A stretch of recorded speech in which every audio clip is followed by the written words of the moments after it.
Funding for Arts in Context is provided in part by an award from the National Endowment for the Arts.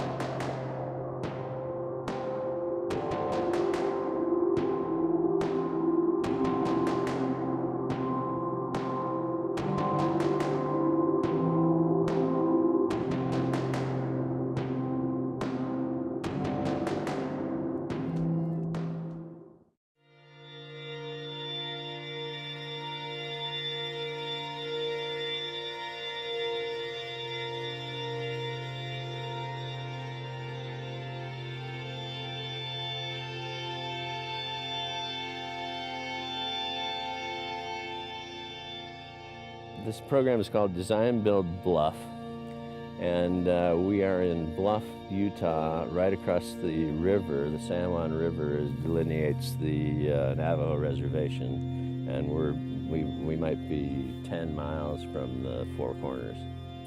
We're building houses, and I like to build them for free. I mean, that was my whole intent from the very beginning.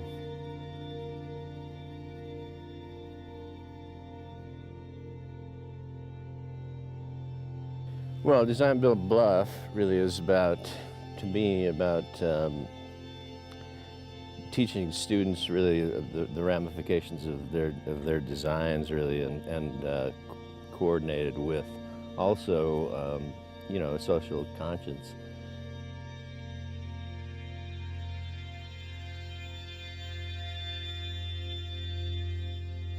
First of all, the kids are mostly, until now we're getting more and more kids from all over the country, but mostly they're, white bread, kids from the Salt Lake Valley who have no idea what's going on down here.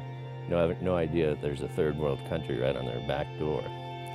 And that just blows their minds when they come out here to the res and see how people are living right in their own state.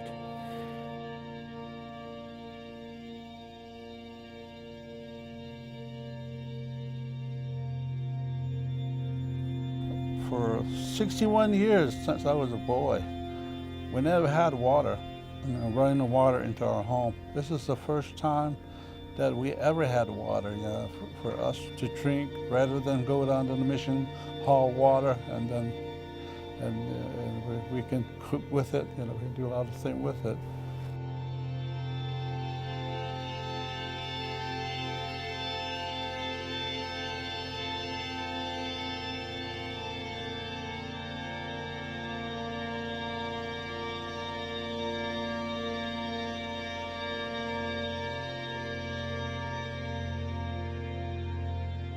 It's incredibly shocking, was incredibly shocking to me to come out of school and be so completely unprepared for the profession of architecture. I mean, I don't think I learned anything that I needed to do once you get into that internship program. Now that's maybe just that's part of the whole educational system, I think, the way they've developed it. Is that's just a continuation, but it feels really unfair to me, the way that they just sort of drop the ball on the architecture firms to really teach you what you need to know in order to really become an architect, or a practicing architect.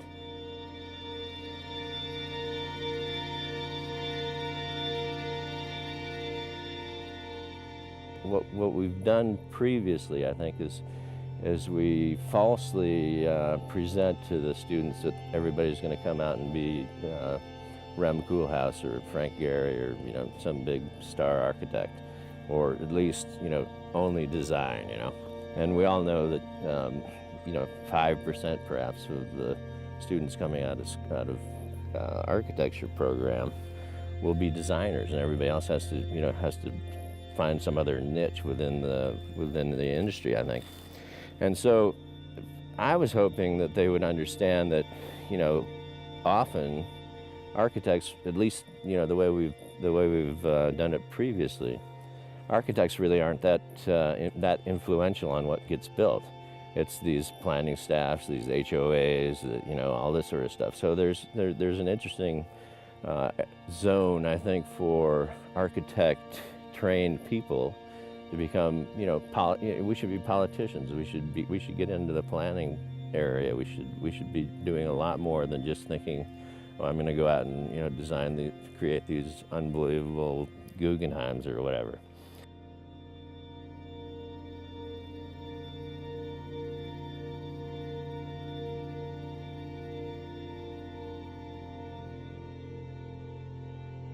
A guy named Alan Weissman, who just wrote The World Without Us, he wrote a book about gaviotas, and Pablo Lugheri started this village to reinvent the world. You know, it's a completely sustainable village down in the savannas of Colombia. And actually, we had the good fortune of going out and meeting with him last summer, and going to gaviotas. And what he talks about is gaviotas being a place where chance can incubate.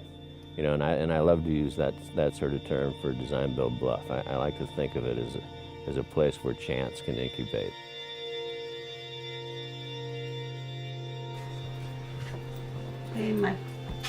My favorite, I guess, in this house is the kitchen. I like this cutting board here. I use it a lot. You know, there's a lot of chopping on it, meat, vegetables, anything. Also, when I'm standing here, I'm washing dishes or trying to cook, and I look out the window, you know, see who's coming or who's over there. I just like the view that's out there. You know, right now it's changing colors and like the spring and fall.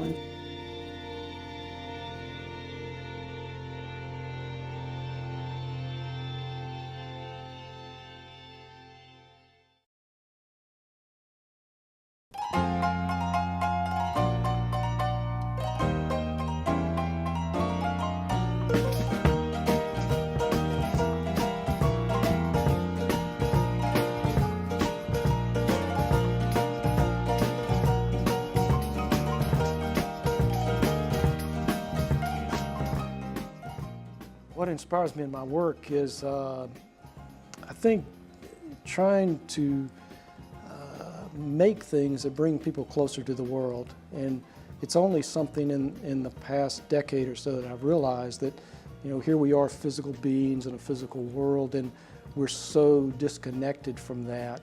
So the projects that we do, we tend to focus on the site, focus on the relationship between the people who are using our buildings, getting to understand the relationship with the sun, with the wind, with the sound around before we start designing. And then we try to build something that is a response to that, almost like if it grows out of the earth, like a tree growing, so that it's a natural thing. It's trying not to be form-driven, but something that grows out of the earth.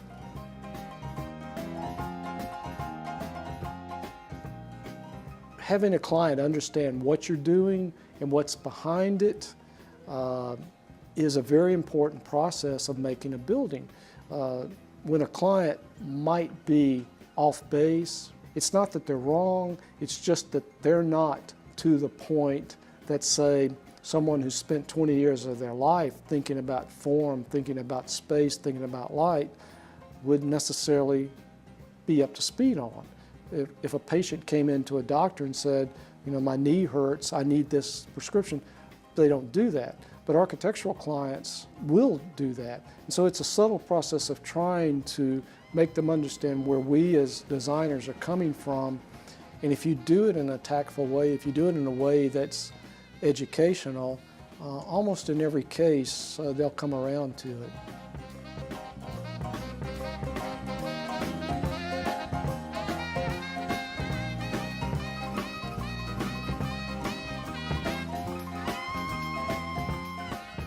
Why I became an architect has to do, I think, with my upbringing. My father was a house builder, grew up watching him build houses, worked a couple of summers for him. I was actually doing some house designs at that time. I didn't go the conventional route and get a degree in architecture. Mine was in fine art. Worked in an office for 8 years and then sat for the exam and came up that way. You can't do that now. Our office is very informal, just a very loose studio, painting from time to time, doing constructions, always making things outside of strictly the discipline of architecture, always related to architecture, but being able to make architecture seamlessly and never have to think about there being separation between the two.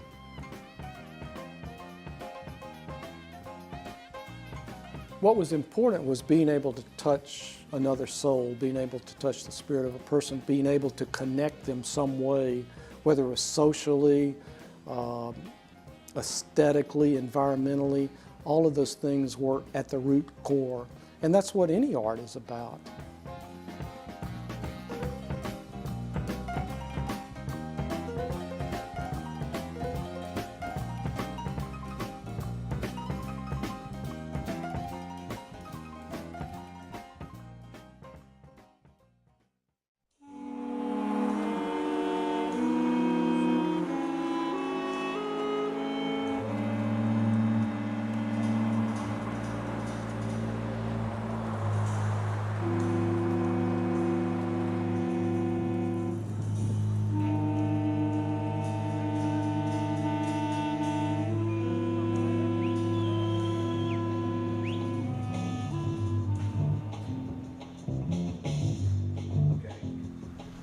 What happened to me was I went to Cornell. I was a chemistry major. I hated chemistry.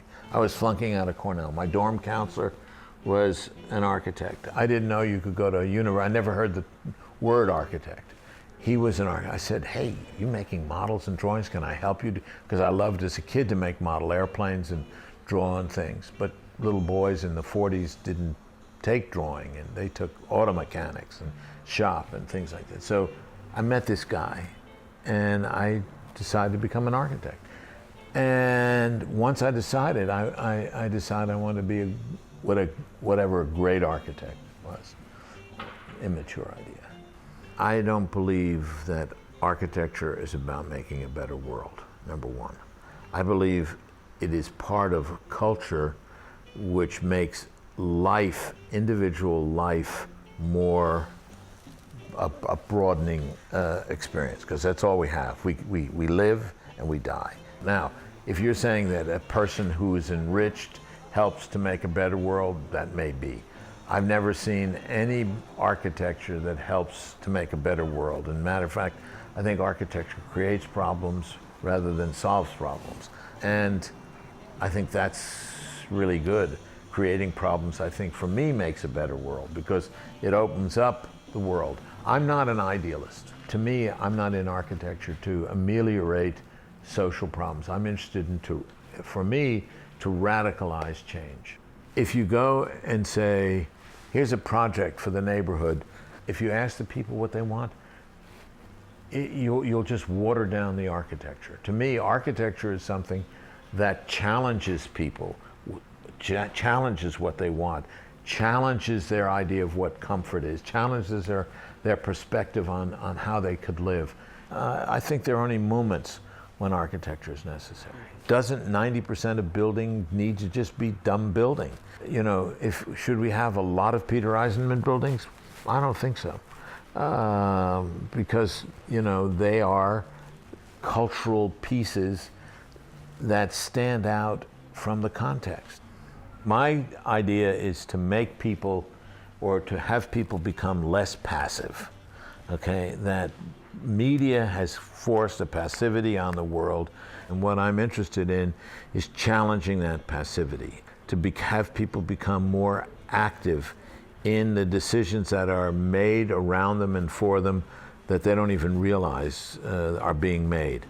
And to me, that's what I believe radical activity is about. It's also about what I call a non-passive passivity. That is, strategy of refusing activity, but without becoming passive. And that, to me, is an important way to be in society. I think to be silent when everybody else is speaking, but that the silence is not indifference. It's an active silence. And my work has always been about that. My role in life has been about that kind of movement away from the passive.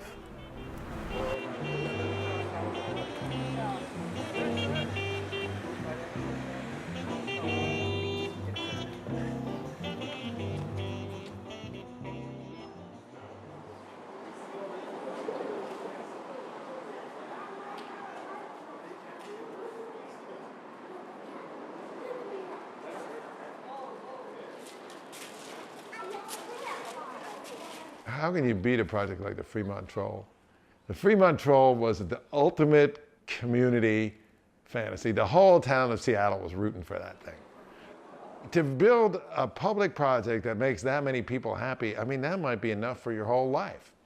It's not the most sophisticated project we've done, either technically, conceptually, or architectonically, but it's definitely a winner. Architecture is very influential. We spend most all of our time in architecture. Architecture can make you sick if the building materials are toxic. Architecture can make your relationship go south. I could build a building that can make people get divorced. I mean, you can make life hard on people, or you can make people's lives incredibly better with architecture. Architecture is a powerful tool. Architects are given this great gift.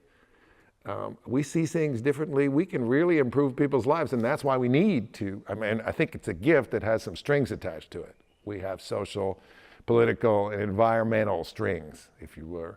We have the responsibility to use our skills to make people's lives better, and not just the rich people that hire us to do stuff, but everybody's.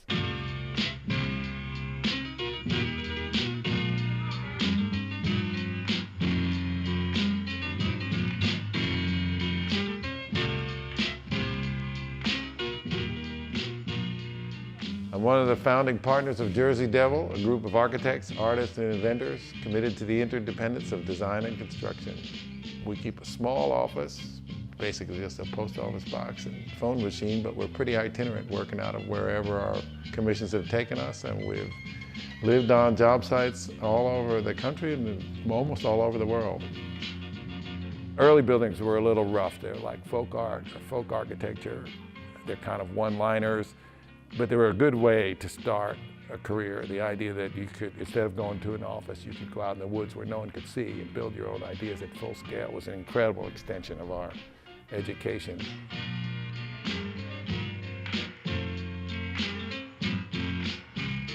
For an architect to know a lot about building and how you make things, it can keep you from flying, really. If you know that pile of lumber will just weigh you down if you know how to put it together. If you don't know how to put it together, you can come up with some amazing ideas. But there is a point when the ideas, your knowledge, can enable you to take that and still do something more amazing than the guy who just has ideas. And if you look at architecture, I think some of the stuff that is sort of incredible is the stuff that's generated by engineering. Gaudi, Calatrava a bit. And this stuff is just astounding. It's designed to be the minimal structure. It's designed to be breathtaking structure. And you look at it and you sense that it's right, that the proportions are correct, and that what it's doing is right, just like when you look at something in nature. Whereas if you look at some of the architecture, it looks like either a bunch of cars mashed together or a crumpled piece of paper or something that's generated on a computer. There's something that doesn't quite ring true to it. It's like an oversized piece of arbitrary sculpture.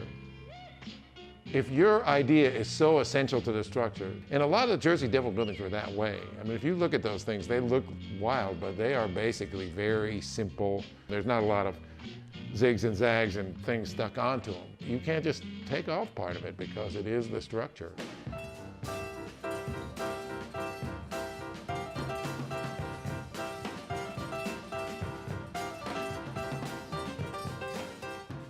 At the University of Washington, I'm the director of the Neighborhood Design Build Studio, which designs and constructs small projects for nonprofit community groups in the Seattle area.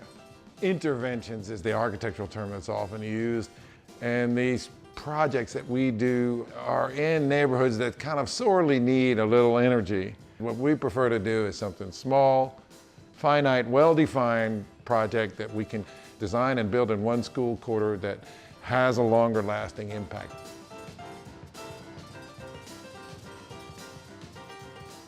Jersey Devil, what we did for 20 some odd years traveling, living on site and building our own buildings probably had a lifespan of about that long. And after that point, the clients start to get younger than you are. You get to start to be too creaky to go up the ladder.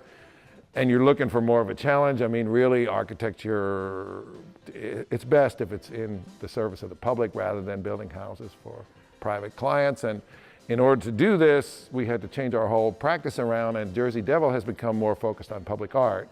And then all of us have gone into education. And we all do design build education. We teach the next generation of architects how to build, and we can focus on projects that wouldn't happen if we didn't do them.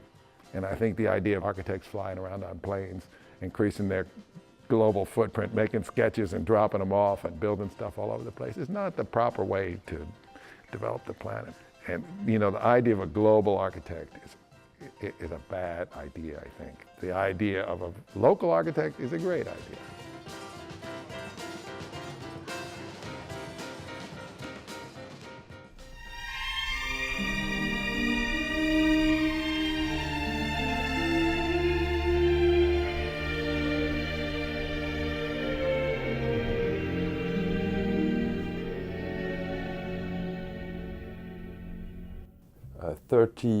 More than 30 years ago, I was an engineer in electronics, but it was I was not very satisfied with this job.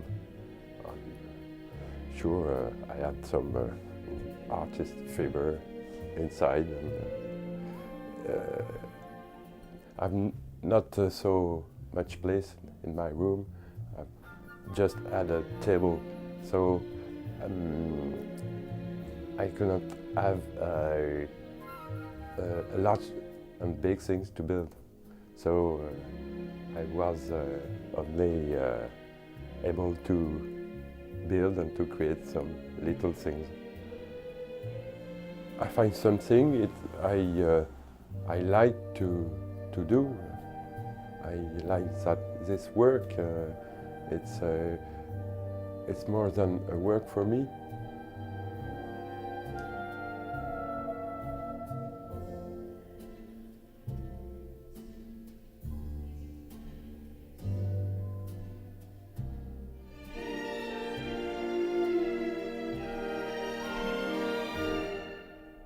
My very first pieces, I made them for me. And I had the opportunity to show them in a show, a craft show, and the reaction was good. I sold them, and I said, so let's try to go on, and maybe there is some other things to do, some other subjects, some other ways to explore.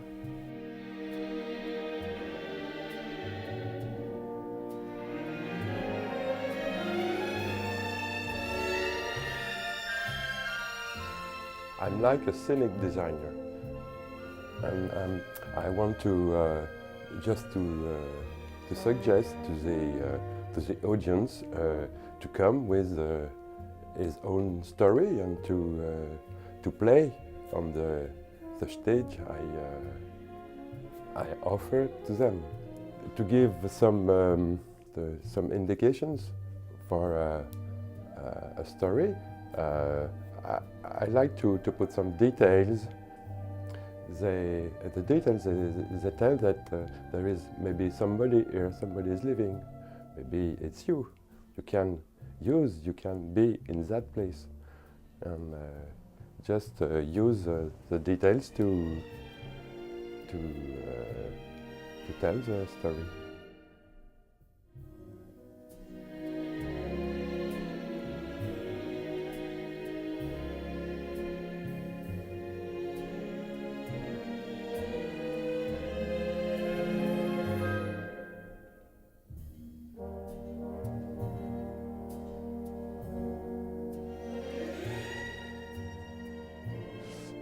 people who like my works better, I think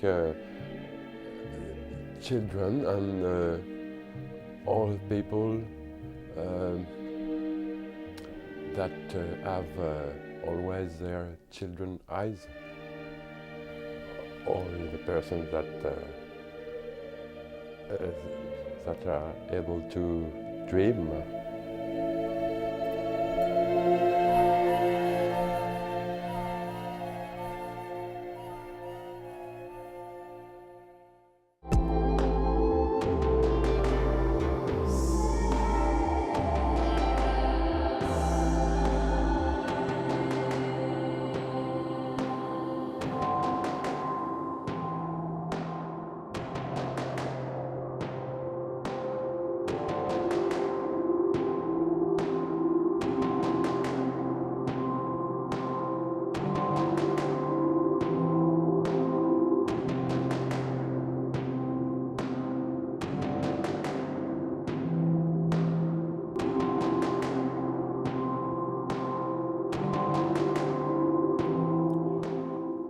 Funding for Arts in Context is provided in part by an award from the National Endowment for the Arts.